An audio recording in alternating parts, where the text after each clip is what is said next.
សម្ដេចតេជោហ៊ុនសែន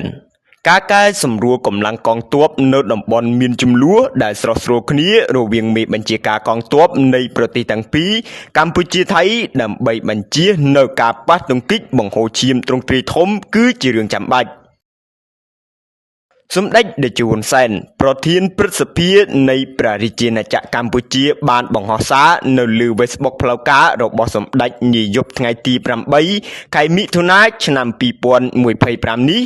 ការកែសម្រួលកម្លាំងកងទ័ពនៅតំបន់មានចំនួនដែលស្រស់ស្រួលគ្នារវាងមេបញ្ជាការកងទ័ពនៃប្រទេសទាំងពីរកម្ពុជាថៃដើម្បីបញ្ជៀសនៅការប៉ះទង្គិចបង្ហូរឈាមទ្រង់ទ្រាយធំគឺជារឿងចាំបាច់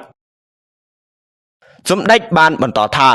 ប្រជាជននៃប្រទេសទាំងពីរកម្ពុជាថៃពិតជាចង់មានសន្តិភាពជាបន្ត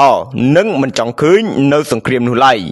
ការស្វែងរកដំណោះស្រាយតាមរយៈការចរចាត្រូវបានធ្វើតាំងពីកម្រិតរាជរដ្ឋាភិបាលរហូតដល់មេបញ្ជាការនៅអង្គភាពជួរមុខទើបមានលទ្ធផលដូចពេលនេះ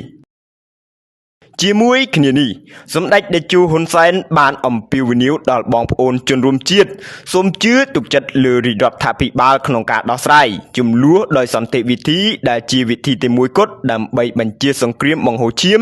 និងដើម្បីមិត្តភាពនិងកិច្ចសហប្រតិបត្តិការល្អជាមួយប្រទេសជិតខាង